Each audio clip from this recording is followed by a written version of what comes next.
So last panel for today,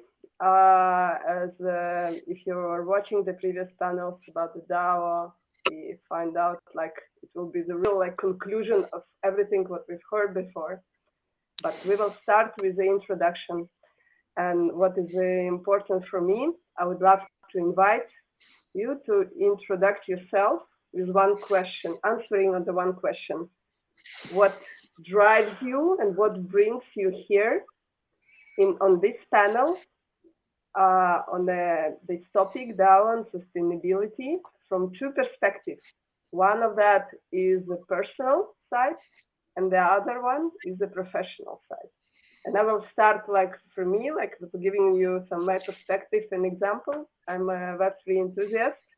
As you see, I'm the Web3 Stronger Together team, and I'm a co-founder for a non-profit foundation, Ukrainian Sisters, which is moving now to the DAO. So that was the first idea which coming up to my mind whenever I've heard about the DAO. Like this is a real cool bridge for non-profit to bring the real value for the audience and for the community that we help, which is now 100,000 of women, and how we could bring the real value to them, and how we could deliver the aid to the people in a really in the way whenever it's really needed, and it's not because just only the war, but it's also about the earthquake, about the hunger, about the climatic changes.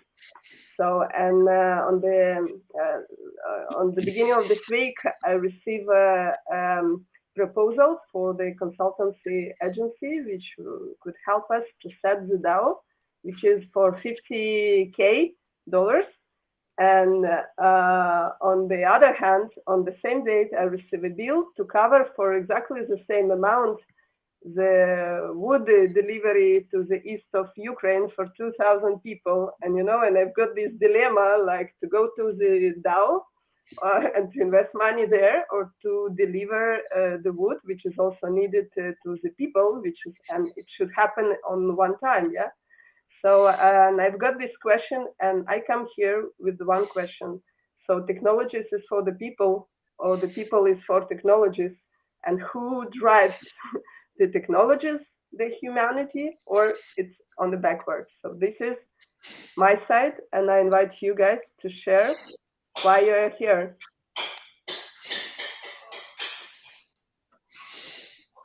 You can go ahead in any way you want, like who is going to be the first? Yeah, well, okay, please do. So I'm Victor, and personally I started in the Web3 as an investor, and I wanted to live fully my life, my talent and my passion, to look for my ikigai. And I discovered that the technology is really the tools that help humanity to go forward. And I think there are problems with the microphone. Yeah. Yeah, it would be good. There is like an echo and something flips. I don't know, clips in the headphones. Oh, sorry, I don't know what is the issue. Can you hear me well now? No. We are here like in the DAO now. We are voting now what to do, you know, to choose the best conversation now. So we need to deal it, like, and to decide if you will like try to keep continue, if you can use your headset probably or something. Right. And while you're doing that, we could wait, and we will give an opportunity for someone else. Yeah, maybe you will try to do that. Okay, we'll check. So Maria, Valerie, Victor, Andrew, who wants to continue? Yeah. Let's do it. Yeah. I'm the founder of Lemon Animation Studio. Yeah, and we help SaaS and AI blockchain companies to get more customers through storytelling and making explainers videos. So we worked with 1inch, Solana, Engine Coin, Near.org, and many other promising blockchain companies. Yeah, and we constantly launching new projects and bake personally, I make some projects on Juicebox DAO, for example, yeah, to support the initiative. For example, we launched as well one NFT and raised 200K using that technique. So that's briefly about my background. And in terms of my personal relationship to that event, yeah, it's first of all curiosity. I'm very curious, love to learn about new projects, new opportunities, new people, because it helps me to fulfill my inner curiosity, yeah, and to do great things, yeah, as like back new projects or create something new. In terms of professional, we as a company, as a team, love to find problems and to find elegant solutions, like in math, like mathematics could solve very difficult problems with an elegant way. Yeah, and I'm here to discuss some opportunities, some challenges, yeah, and to find brilliant ideas, and I guess to find to help someone to find great ideas for their situation. Super, thank you for the word elegancy. I'm really fascinated about. So, who wants to be next? Maria. I can go next. Valerie. So Maria, welcome. Welcome. Yeah, so my name is Maria. I am with a layer 1 blockchain called Concordium, which has a zero knowledge identity at the protocol level. And I think what brought me here today was I've been in contact with different people in the community. And I think when Martin explained to me that this is, it's built by volunteers and it's about having real conversations rather than these rehearsed and practiced panels, I was quite curious, because a lot of the times I think we miss out on some of the really important conversations because everything is planned ahead. So that was what really drew me into this. And I've seen the panels today, and I think it really lives up to the expectations that I have. So I'm really honored to be part of it.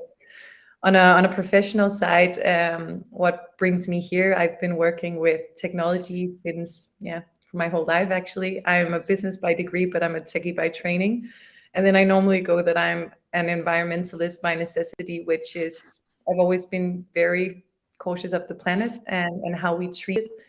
And I've worked with AI and I've worked with a lot of deep tech, but it was only when I stumbled upon blockchain technology that I actually thought that we had a really powerful technology to solve some of the challenges that we have. And I think DAOs is, we have one of the grandest, most biggest challenges ever affecting the entire planet, but we have no means for organizing around it. And I think a DAO is one of the best ways I've seen to actually organize around this and create the right incentive structures. So this is a conversation that I'm super passionate about. Thank you so much, Maria. Valerie. Let it be, but Victor tried so hard to change the scene and join in the different way, but he still tries. But let me be. My name is Valery. I'm also Ukrainian, originally coming from Kiev, but living in Düsseldorf and working for Henkel.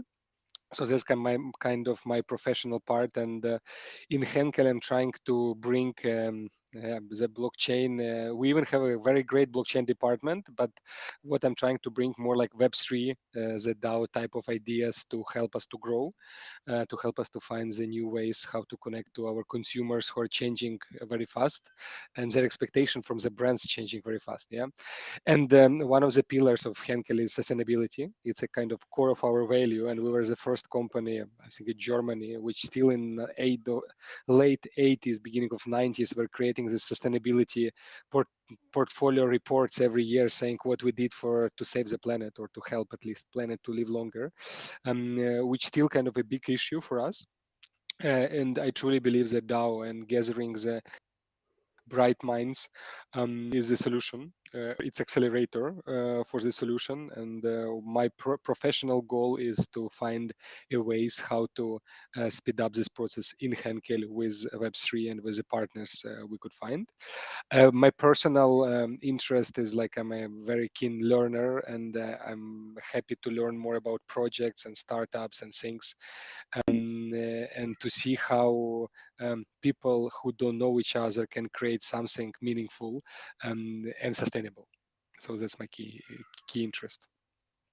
Thank you so much. Just whenever you mentioned the sustainability program for the Henkel, I just remembering like around 2018 in Ukraine there was a program, a sustainable program for the Henkel, and I was the one who was even creating the website for the program in Kiev, and I just match it now. So I'm really Nice. that's cool, so this is the community, how the community works. So it's just coming up in my mind. So Victor, we are really waiting for you to join us in this conversation. So hope you are well now and you're ready to jump in, because this is your time now.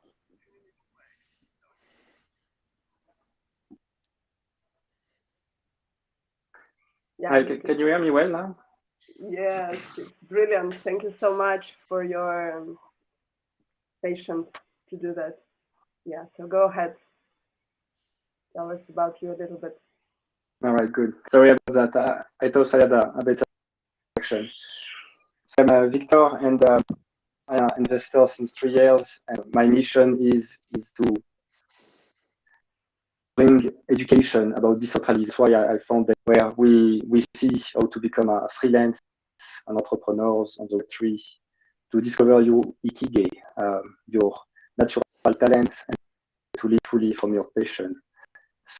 So we are trying to do in Germany, and because a bunch of people inside ourselves, we decided to create a DAO for the communication, to take always the best decision, and developing this DAO benefit small community to. But as a consultant on other international projects, we will bring the DAO to many thousands of that need to have local projects, and they need, of course, a lot of project management tools, logistic, fancy.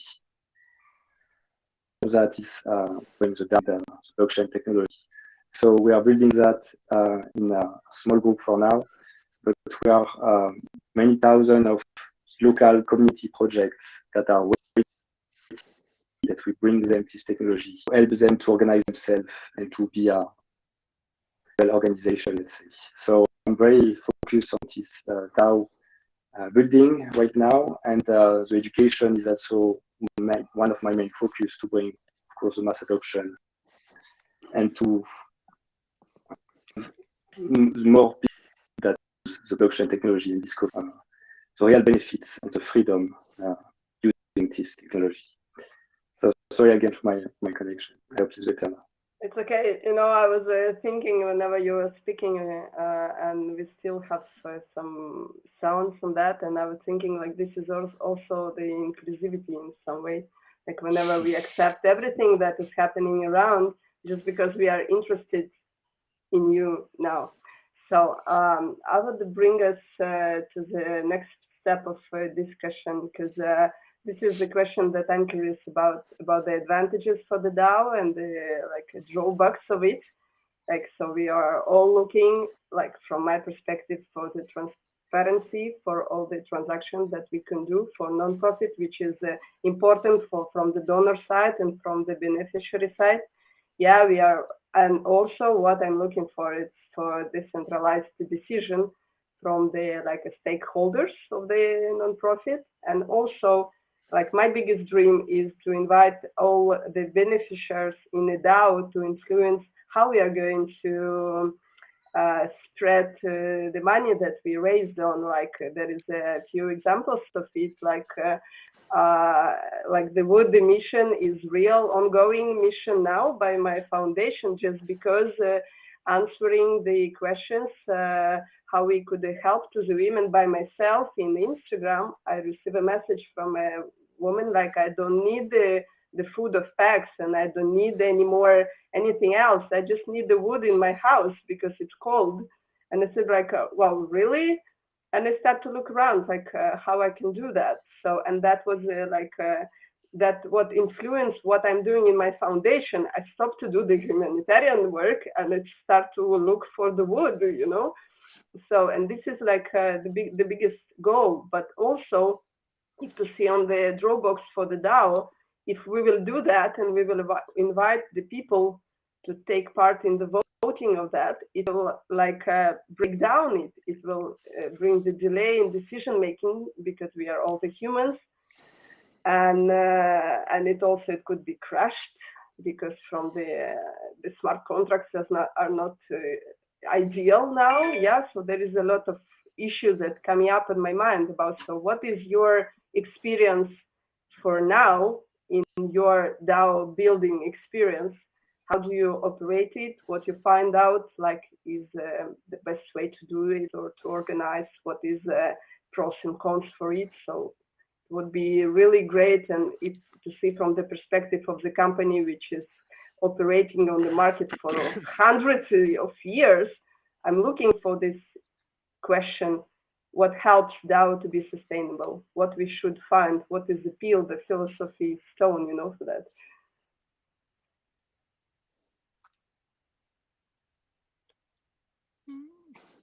I would say from my personal experience, and unfortunately, we still didn't manage to start DAO in Henkel, yeah. But for us, sometimes it's even hard to start a Slack group, yeah, because it's something different to Microsoft Teams or things, yeah, because you know, in corporation and things, it's a bit different, yeah. But I've been a part of a couple of DAOs, and I think your question of speed over giving opportunity to everyone to contribute, I think it's a very good philosophical question, yeah, because we can bring the topic of like voting with the amount of coins you have versus the power of your vote, yeah. And you know, for most of the DAOs, the founders of the DAO have most of the coins, so kind of their decision is of course over proportional over things, yeah. So that's actually was a motic mechanism, yeah. But I think for me always the DAO was not even about of speed, but rather to opportunity to create this deep interest about something, yeah. And what you were referring to, this ability to help people you didn't know or to find the solution or topics. Like when I was starting my journey, I thought like, what's the difference between the Facebook group and a DAO? Like literally, what was the difference? Just kind of people in the same platform doing things similar to their interest. But then I guess in DAO, because it's much more transparent and it's much more interoperable or connected to different venues, you start getting these benefits of scalability. Like, you know, a member of one DAO can do one thing, the other. You think it's all transparent, it's all kind of adjustable, and then the financial benefit, yeah, because in most of the DAO you can either gather money fast or distribute your things, yeah. But answering like my personal answer to your point, speed over involvement, I think you can never choose both, yeah. You always, if you would like to give people a chance to everyone to contribute, you need to rely on the slowest person, meaning the one who less involved, who is not as active as you, and then you will lose on the speed. But that's why you have like all of the things when the centralized company or centralized governments makes very good fast or critical decisions rather than democratic ones, because in democratic it just takes more time and listening, yeah. I think maybe to add to that, I had a lot of experience working with traditional NGOs, and I think in my experience in my former job, a lot of the things that they were trying to do was to really get the voices of the communities that they were trying to help and tie the beneficiaries closer to the donors. And it's difficult to actually get that community participation, because you needed to be in the environment, you needed to invite people in, and it was this very cumbersome process. And I think if you take that process, which normally would take a chunk of the budget for once, but it would also take time to plan and actually make that happen. I think we did one project that took about a month. to try to figure out how that we could work better with the money from the donors and help the beneficiaries more. I think with a DAO, you get a more instant understanding of what topics could be interesting. You actually get the opportunity to harness the wisdom of the crowd in a much more different way than we've been used to. And I think that is perhaps way more important than speed sometimes, because probably maybe you would have gone into a community and you would have done this beneficiary driven innovation and you would have listened into one person, but maybe they did have fire in their house or like wood to make a fire. So I think it's the benefits of actually opening up and inviting in through a DAO setup is greatly surpasses any issues there could be with time. Yeah, totally agree.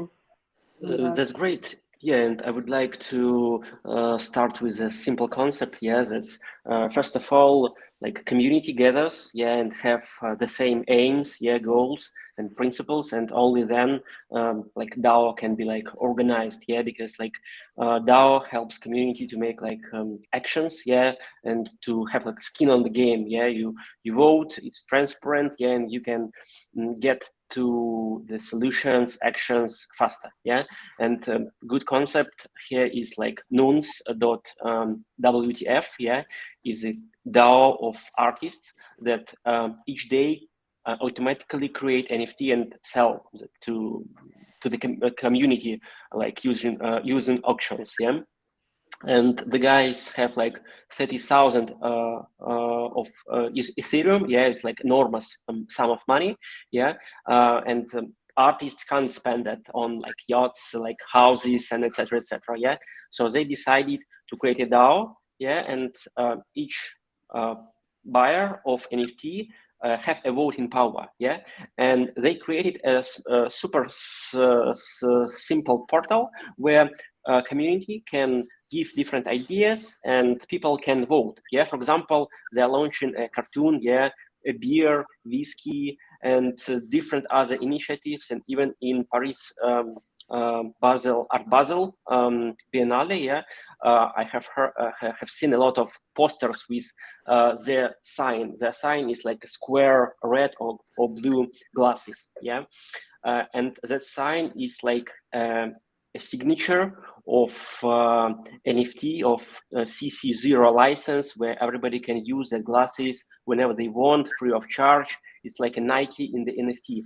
Yeah, and that's all started from the community of artists that have the game, that have the idea that it's not cool that Disney keeps all the rights on their characters, and they cannot create, let's say, merchandise or cartoons with that characters. Yeah, and that's cool that people can vote. Yeah, but overall, when you have a DAO, yeah, you need to find a balance. Yeah, balance for the voting power, for different other things.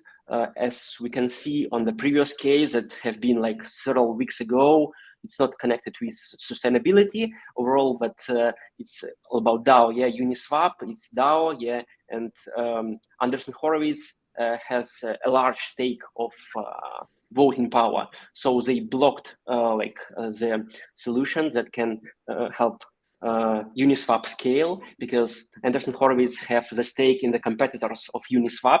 Yeah, and we have DAO, everything is transparent, but yeah, like people block voting in a very simple way. Yeah, so I think that like community action, like balance and distribution are the like core things of DAO development during all the process. You mentioned this sustainability, so that is the question about the engaging the community into the DAO. That means for me, for DAO to be sustainable, because if we will see from the perspective with Valerie, I mean, we have real users, I mean, who is really far away, because to vote, you need at least to have a wallet and you need to be recognizable in Web3. And actually, I did an experiment. I invited in a women chat, I invited them to the Web Summit and say to them, like, to receive a ticket, you just need to send me the Polygon wallet if you don't know that, you just ignore this message. So because I didn't have the time to explain it. It was like too fast, yeah.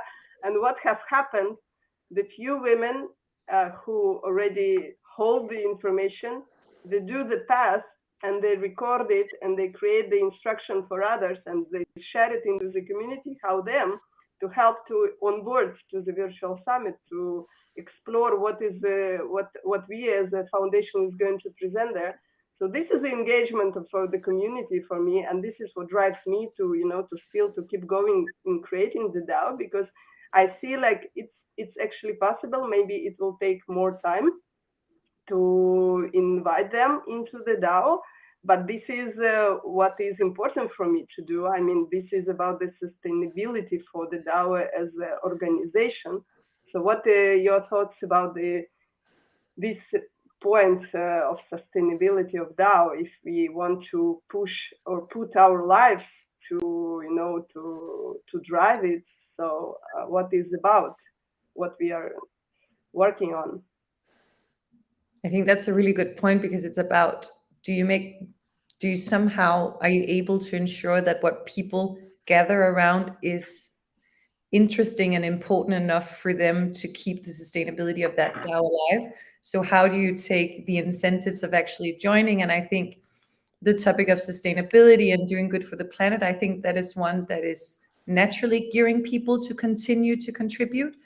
But with a lot of the DAO projects, oftentimes the incentive can be so high that it's, once that monetary value or that voting power isn't as attractive anymore, then you drop out of it. And I think, helping people in need, helping the planet, personal well-being is really something where the incentivization keeps going, which will give you that longevity of having a DAO, because the way you contribute actually just reinforces that you want to continue to do it. But it's tricky, I think, setting up those mechanisms that is, for the greater good and not for the individual accomplishments.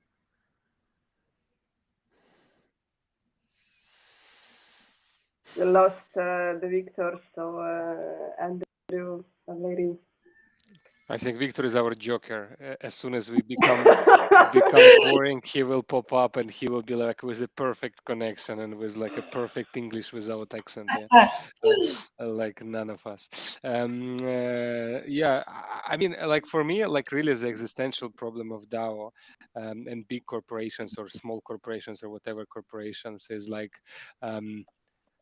Why can't you do something faster in corporation without DAO? Can you do like something more effective, not having a DAO? Yeah, and to be very frank, we're now trying to do it.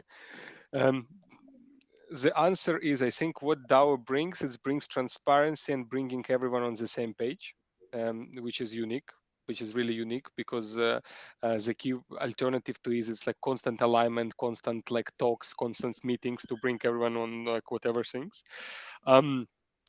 What still is a problem is still exactly what you were saying in the beginning. It's like a decision making, yeah, like who will make the final decision, who will take the things.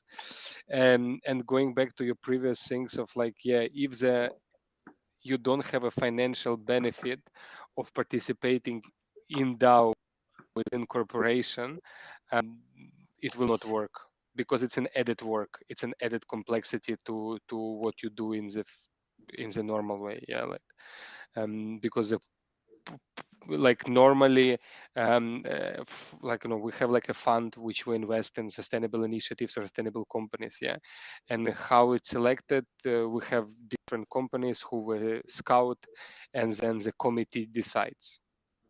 That's how it works now, and the committee consists of, I don't know, 5-6 people. Yeah, logically in DAO you will have just more people doing, but you also will have to have opportunities that people more scout and find these projects, yeah, which now would not happen, yeah, because the currently resources are limited. Yeah, but the outcome would be still kind of the same, because you only people who is really interested in this question will vote, or who is really interested in this topic would vote, because if not, if you're not motivated to do it in any other form, you will just like, what's the purpose? And I think the cool thing what now happens, for example, in Henkel, like a small initiative, it kind of DAO-ish, is that we can donate our to the charity, like our part of taxation, and you have a list of different projects where every employee can select 3, and then the one who is selected the most, all of the donations goes there. So kind of similar but different. But I think it's, again, it's a power of engaging people in some monetary way to make him do something extra, which I see is the future. But my question maybe for you, all of you, did you had any good examples of really the sustainable initiatives from a big company through the Web3? What do you mean by initiative? Like Anything, like any like initiative, I mean that something happened. Not theoretical things that, yeah, it will be nice that we will deliver something, but any project, idea, even concept, anything. I think I mean, at Concordium, I think we have one. So I'm heading up the work we do on ESG and sustainability, and we just last week we announced one with a state-owned company, which is renewable energy certificates. So obviously, in the green transition, there's a lot of different energy mixes, and the way we normally trade these is that we get a certificate and we buy into that for the coming year. And then at the end of the year, we look at how much energy did we consume. And if we didn't use all of the certificate, we would sell them back and they would just be traded 1,000,000 times. Or not 1,000,000 times. I think they like up to 4 times. I think that's the normal measurement.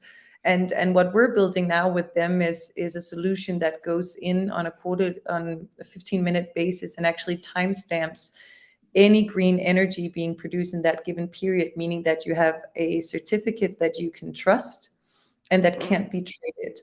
And I think that is something for a green transition that really makes sense, because it's about actually fueling money into the places that are trying to decarbonize the way we do energy. So to me, that is a really, really cool solution that I'm insanely excited about.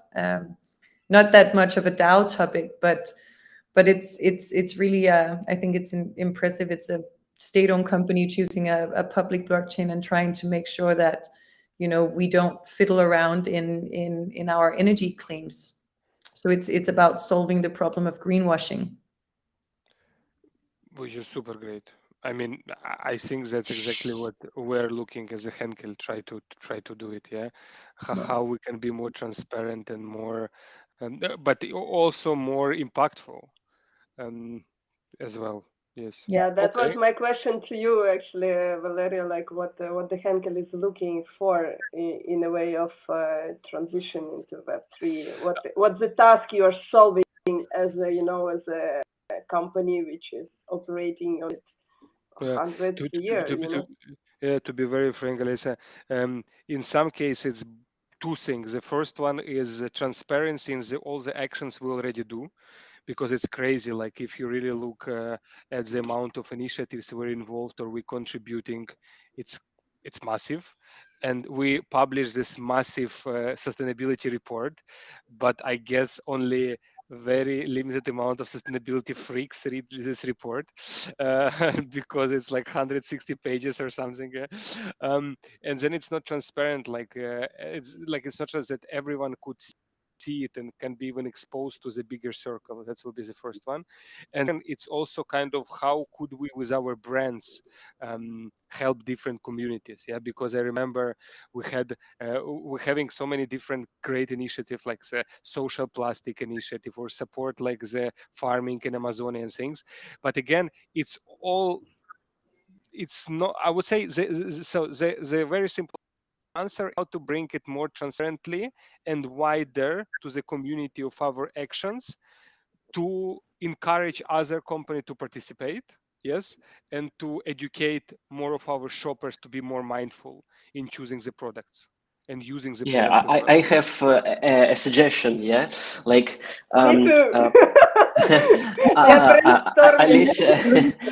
Alicia mentioned a cool thing about sign up in a wallet and set up in Polygon address to attend like that conference.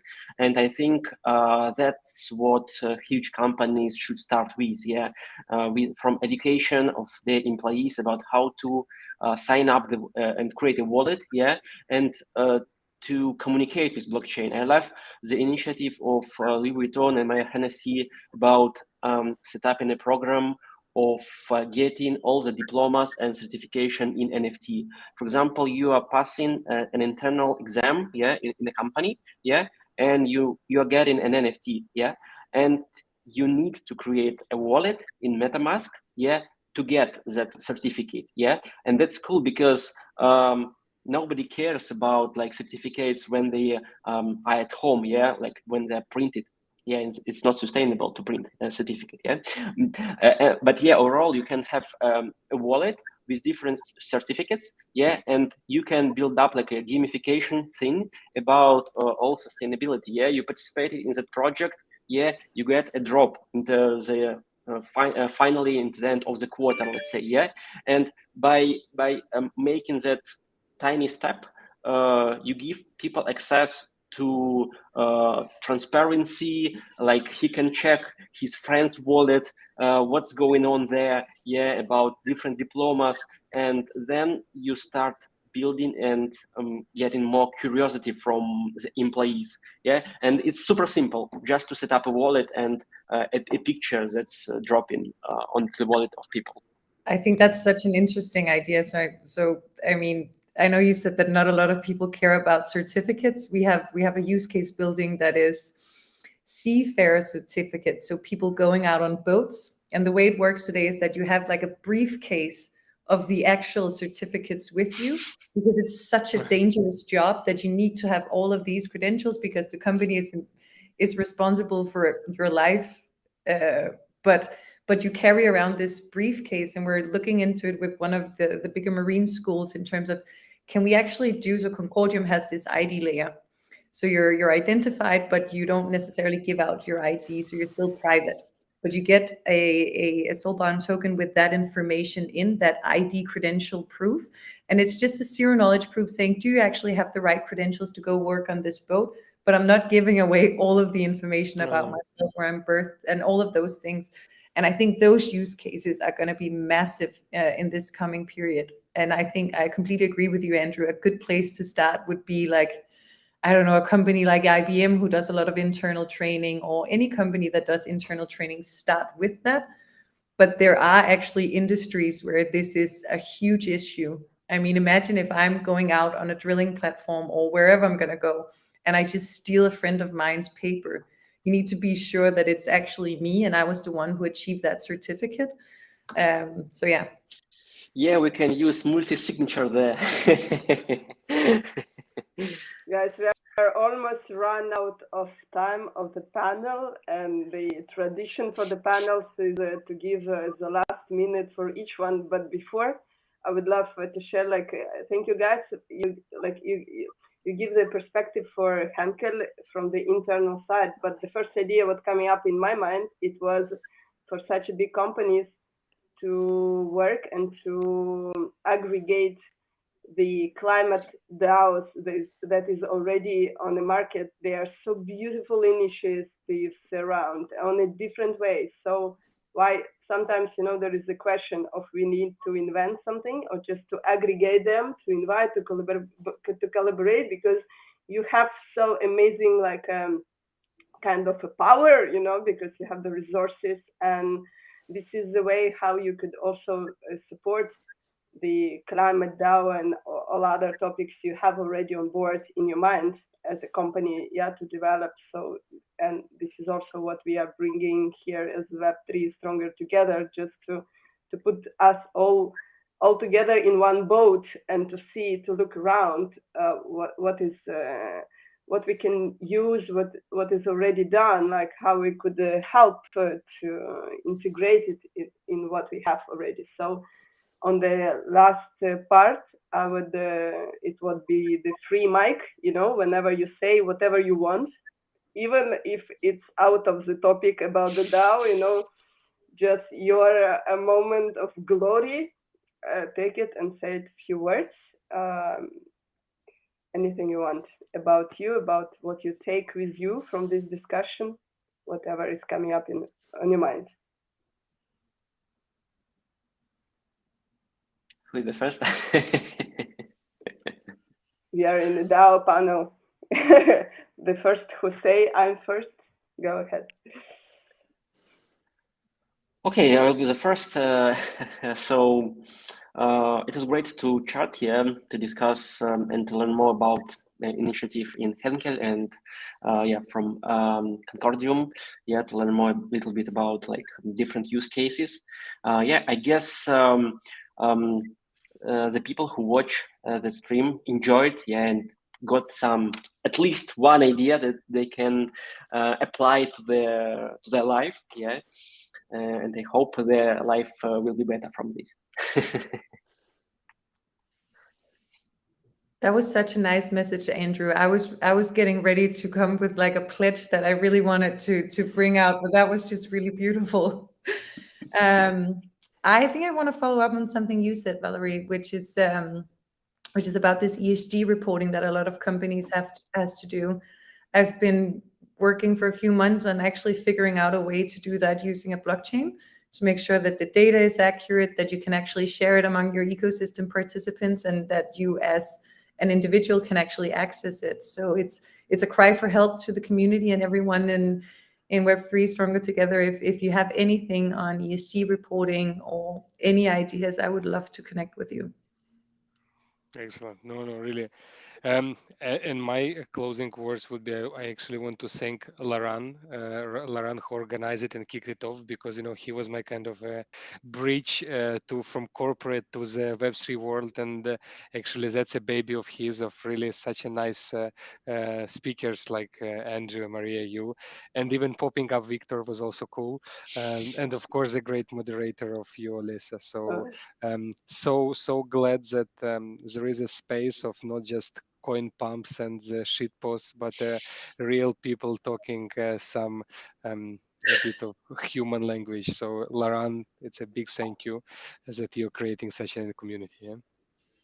Thank you so much for all of you. And I would say like my last invitation would be before to end up this day, to find at least one person or a project or someone, and to invite, I don't know, to ask a question, to propose something, just to take at least one connection, which it would be useful for you before you go to sleep, just to set, to plan, to invite, to contribute, because, whenever it happens now, you will have this something in the future, which is going on. So maybe everybody will think about that before to go out from the space of the Avalanche, and also have a lot of thankful for the team, for the Web3 Stronger Together, and for Avalanche team, which is supporting on behind all what is happening around. And this is so strong because we are in so many fucking chats now, but we are together and we are strong. So enjoy your evening and enjoy your next day as well. It's going to be a lot of few fire chats, which is bring us a little bit fire maybe in the discussions. But I'm so happy that we have, as I mentioned before, quite a cozy conversation, and I enjoy it a lot. Enjoyed to know you and to know you a little bit better. So thank you so much again. Thank and you see very you Thank you. see you somewhere around. Yeah. much.